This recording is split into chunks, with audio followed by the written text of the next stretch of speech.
लोकसभा चुनाव 2024 से पहले राहुल गांधी की एक और शानदार यात्रा का ऐलान हुआ है, भारत जोड़ो न्याय यात्रा। पहले इसका नाम भारत न्याय यात्रा रखा जा रहा था, लेकिन फिर भारत जोड़ो न्याय यात्रा ही किया गया, क्योंकि जो जोड़ो शब्द है वह एक कहीं ना कहीं कांग्रेस के लिए हिट करता नजर आया, फायदेमंद साबित रहा। तो एक बार फिर से सबको जोड़ते नजर आएंगे और इस बार न्याय भी दिलाएंगे। खैर, बात यहाँ पर चली रही अखिलेश यादव की कि अखिलेश यादव ने यह बात साफ कर दी है कि वे राहुल गांधी की इस न्याय यात्रा में तभी शामिल होंगे जब न्याय यात्रा उत्तर प्रदेश में एंटर होने से पहले सीट शेयरिंग के मामले पर सारी बातें फाइनल हो जाएंगी।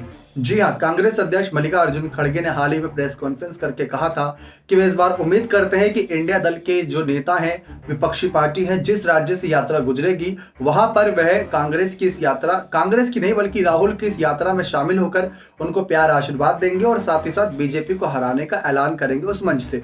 तो अखिलेश ने कहा कि हम बिल्कुल शामिल होंगे, लेकिन हमारी सिर्फ छोटी शर्त यह है कि आप इस यात्रा से पहले सीट शेयरिंग फाइनल कर लीजिए, क्योंकि उत्तर प्रदेश में यात्रा काफी दिन रुकेगी, अलग अलग क्षेत्रों से होकर गुजरेगी। हो सकता है कि कांग्रेस की तरफ वो हवाएं चले लगे, हो सकता है, बिल्कुल हो सकता है, और फिर कांग्रेस उसी के दम पर सीटों की बात आगे बढ़ाए, क्योंकि अभी तक जो दावा किया जा रहा था उसमें यह था कि 10 सीट कांग्रेस को, 5 सीट आरएलडी को दी जाएगी, करीब 15 सीट उनके खाते में, बची 65 सीट पर अखिलेश की समाजवादी पार्टी चुनाव लड़ सकती है। ये एक बहुत बड़ा फैसला था, क्योंकि अखिलेश ने भी साफ कहा था कि कम से कम 65 सीटों पर समाजवादी पार्टी चुनाव लड़ेगी।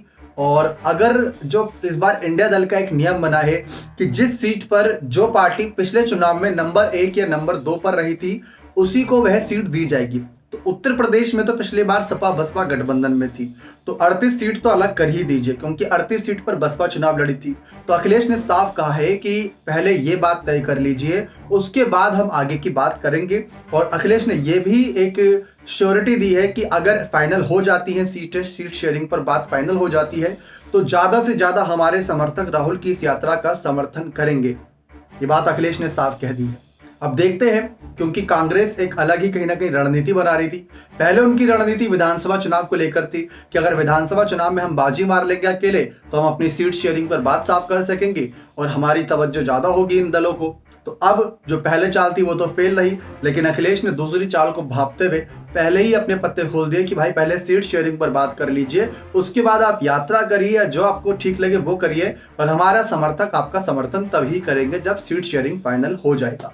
अब देखते हैं इस मसले पर कांग्रेस का क्या जवाब रहता है। बने रहे चैनल के साथ, बहुत बहुत धन्यवाद।